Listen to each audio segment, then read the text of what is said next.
連休住職三木大雲です。本日も怪談説法を始めさせていただきます。皆さんはですね、趣味ってお持ちですかね。これ私もよく趣味は何ですかって聞かれるんですけれども、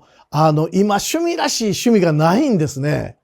で、趣味と言われると、いわゆるもう嫌なことも全部忘れてそれに打ち込めるわけですけども、なかなかそういったものは私には今のところないなというふうに思うんですが、今回のお話はですね、ある男性で、この方がサイクリングが大好きなんです。サイクリングを趣味とされているある男性からお聞きしたお話です。この男性がですね、ある日私のところへ来てですね、もう涙を目に浮かべながらこうおっしゃるんです。とある場所まで、ロードバイクという自転車でずっと行った時に、急に自転車がガッと重くなって、ペダルが漕げなくなるぐらい重くなったそうなんです。それはあたかも誰かが後ろに乗ってきたぐらい重かったんです。そこで私振り返ったんですっていうふうに、ちょっと涙声で喋られるんですね。で、それなんか怖いんですかお聞きしたら、いや、そうじゃないんです。泣きながら説明してくださるんですけれども、これなかなか支離滅裂でですね、すいません。順序を追ってお話しいただけますか？そういうふうにお願いすると、すいません。ちょっと一呼吸置かしてくださいって言って一呼吸置いてお話しいただいたんですが、この男性ですね、ロードバイクが大好きなんです。普通サイクリングっていうと、いろんな自転車の種類があるんですけれども、このロードバイクと呼ばれる種類があるそうですね。円形のハンドルでちょっと前かがみになって乗る自転車があるそうなんですけれども、それに乗って京都市内からもう2日ぐらいかけて海まで出られたりするぐらい、なんせ自転車に乗るのが大好きなこの男性なんですね。で、自転車何がいいかっていうと、前からずーっと風が当たりますね。で、前かがみになって乗る自転車っていうのは実は前から来る風に体を少し預けるそうなんです。そうすると体がちょっと浮きますね。で、それでずっと走ると楽に、すごい距離を走れるっていうので、どうやら前かがみに少し出てきてるそうなんですけれども、そのぐらいのスピードでずっと峠を越えたり、林の中を越えていったり、そしてゴールの海の近くまで行くと、自分が漕いできたな。自分の力でここまで来たなという達成感のようなものを得られたり、で、途中もいろいろ爽快感があったりしてですね、なんせこのサイクリングっていうのは最高のストレス解消だったそうなんです。故に、いろいろな方に勧めるんですね。会社へ行かれては、一緒にサイクリング、やってみいひんか。いろんな方を誘われるんですけれども、結局、皆さん、いや、自転車いいわ、断ってこられるんですね。で、残念だなと思ってる時に、たまたま、幼馴染の方と道で会われたそうなんです。で、久しぶり。なんか喋ってるとね、もう何十年会ってないのに、幼馴染と分かった瞬間、昨日まで一緒に暮らしてたぐらいの距離感になって。で、懐かしいな。今度一緒にご飯食べに行こうねっていうことで、数日後、一緒にご飯を食べに行かれた。で、そこでですね、その友人の人と喋ってると、どうやらこの友人は、趣味が、キャンプなんですね。で、よく山に入って、キャンプで、そこでご飯を作って自然の中で、一日寝るってこれ最高なんやなって、なんて話をしてくる。そしたらこの方がですね、もしかすると、キャンプとちょっと似たような感じで、僕はサイクリングが趣味で、よかったら一緒にサイクリングで山の中まで行って、そのままキャンプをしたら、二人とも趣味が合うから、これどうかななんて話を、されたそうなんですね。で、それでもこの幼馴染の友人の方は、いや、山へ行くまではもう何でもいい。できれば、荷物もたくさんあるから、車でかなんかで行って、山で過ごすのだけが自分の趣味だから、もう途中自転車はいいわ。だから断られたそうなんですね。で、それからも会うたび、自転車一回乗ってみてよってお願いするんですけれども、断られ続ける。でもなんとなくこの友人と行きたい。この友人に自転車の楽しさを知ってほしいと思って、ある時この男性はロードバイクを友人のために新車を買ってですね、プレゼントされたそうなんです。ここまでされると、この幼馴染の方もですね、いやいやそうか、買ってまでもらったらこれ乗らなくちゃ仕方がないなということで、その日持って帰られたそうなんですね。でこれ持って帰ってこの友人の方が乗り始めると、なんとなくやっぱ楽しいそうなんです。なんか普通の自転車とも少し違って、これなら長距離行けそうだな。だんだんと自分もこのサイクリングに行きたくなってきた。いうことで、その友人の方からそう連絡をもらって、うわ嬉しいな。じゃあ2人でこのお盆のちょうど休みがあるから、まとまったこの休みに2人で海まで行こう。海まで行くのには2日ぐらいかかるんですけれども、途中キャンプ場もあるなということで、じゃあわかった。キャンプ場で一泊して一旦は戻ってこよう。これをまず、第1回目の2人のサイクリングとして、やらへんか持ちかけられたそうなんですね。そうすると友人の方も、じゃあ行く。じゃあ一緒に行こう。で、この目的地には温泉が少しありまして、で、その横にですね、キャンプ場があるんです。で、このキャンプ場は、もうテントからバーベキューセットまで全部、もう食材までも全部用意してくださるので、荷物何も持っていかなくてもいいんですね。ですから自転車だけあれば、なんとかなるからっていうことで、2人でこの連休を取れた時に出発されたそうなんです。お盆休みを使ってずっと行かれた。行くと友人と無線で喋れるように今自転車用のやつがあるそうなんですけども、それで喋りながら大丈夫かって言って、端っこ気ぃつけてくれよなんて言いながらこうずっと2人で走ってると、やっぱりお前が紹介してくれたこのサイクリング、もしかするとキャンプより楽しいかもしれん。すごいなんか爽快感を感じる。非常に喜んでくれるそうなんですね。そして第1回目のいわゆる休憩所のところに来て、2人で休憩をして、少しお昼ご飯を食べてですね。で、また、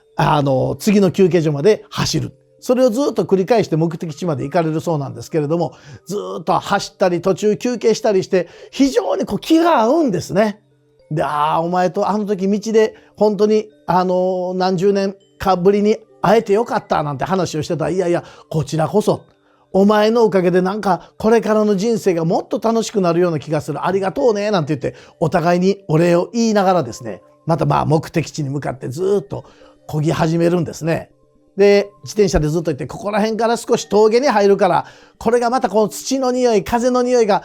少し変わっていいよなんて言いながらずっと走る。そうすると友人が、いや、改めてさっき休憩の場所でも言ったけど、本当にありがとうね。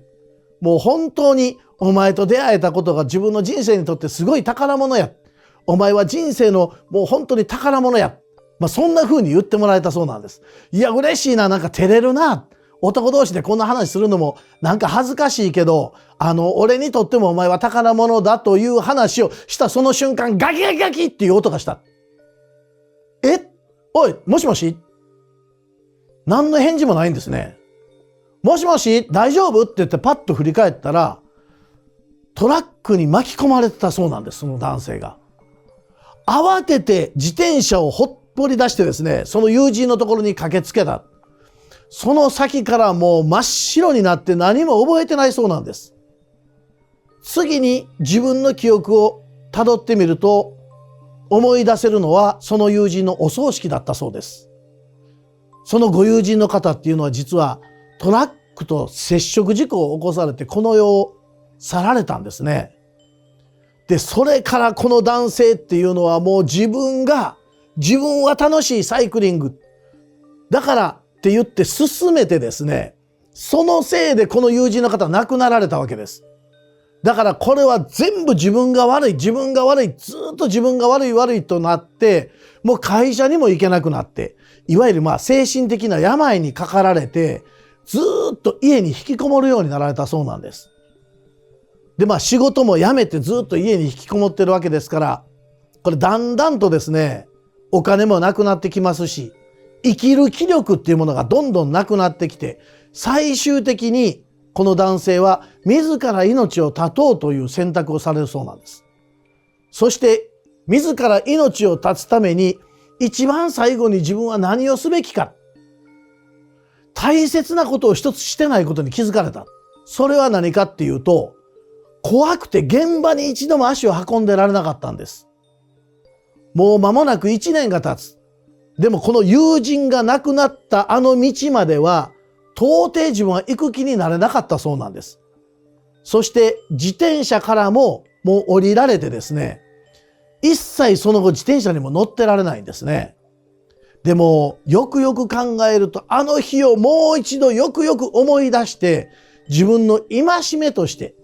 自分が反省する材料として、今一度自転車で友人の亡くなった道のところまで行って、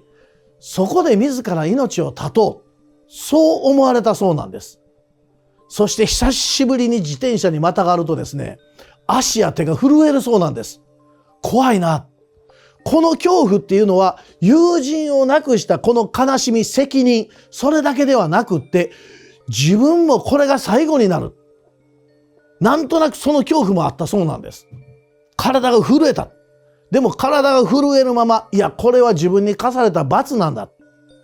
友人を亡くしてしまった責任を負うために、これは自分の罰だというふうに、思ってですね、自転車をずっとこぎ始める。どんどん進み始めると、フラッシュバックしてくるそうなんです。あの日のことが。ああ、友人とここで休んだな。友人は自分のことを宝物だって言ってくれたな。自分にとってもあれは友人は宝物だったな。そんな風に思いながらずっとその事故現場に近づいてきて、その事故現場に近づけば近づくほど、もう鼓動は激しくなってきてですね、手足の震えがガタガタっときたそうなんです。でもこれはあの友人に謝罪するための旅なんだということで、そこへ行くまでは頑張って漕ごうと思って漕いでるその時、一番最初に私にお話しくださった自転車を漕いでる足がですね、急にガッと重くなったそうなんです。誰かが後ろに乗ったような、そんな感覚になったそうなんですね。そして後ろを振り返ると、なんとそこにはですね、一緒に走った友人が後ろから自転車乗った姿でずーっとこちらニコニコしながら走ってくるのが見えたそうなんです。そして思わずその日のことを思い出して、危ないぞ声をかけようとしたその瞬間、後ろから走ってくるその友人が、お前のおかげで本当に楽しかった。お前と出会えた最後の人生最後の方、めちゃくちゃ自分にとって楽しかった。だからこれからも自転車に乗ってくれよ。いろんな人に自転車の楽しみを教えてくれよ。そんな風に言ってこられたそうなんです。で、思わず、本当に友人が生き返ったのかのごとく感じたそうなんですね。で、その瞬間、ありがとう。思わず自分がそう言うと、急に自転車がまた普通のように軽くなって進み始めた。そこでこの男性は思われたそうなんです。もしかすると自分が悪いと思っていたけれど、そのせいでもしここで自分が命を絶ってしまうと、亡くなった友人も同じような責任を感じるんじゃないかな。そんなことよりも私はこの世で何か役目があってまだしなくちゃいけないことがあるんではないかな。友人の分の役目も自分が果たさなくちゃいけないんではないかな。そう思いとどまったそうなんですね。そして自ら命を投げ出すことをやめてですね、今は実はそういった事故が起こらないように、自転車を乗る方たちの、指導員のようなものをボランティアでされてるそうなんですね。で、それを初めてしばらくしてから、それでももしかすると自分の友人がそう見えたのは自分の錯覚ではなかったかな。いろんなことを思ったそうなんですけれども、でもやはりあの時自転車が重くなって振り返った時に、明らかに友人はニコニコしながらそう声をかけてくれた。だから私の生き方は合ってる。そんな風に思うんですけれども、三木住職どう思われますか？そんな風な質問を私いただきましてね。私たち人間っていうのは、この友人不幸に亡くなられましたけれども、よくよく考えますと、私たちは生きていく上でいろんな人の犠牲の上に立ってるんですよね。歴史的にもそうですね。ご先祖さんなんかも命を今までつないでくれた。それもそうなんですけれども、私たちは生きる上でですね、お魚をいただいたり、お肉をいただいたり、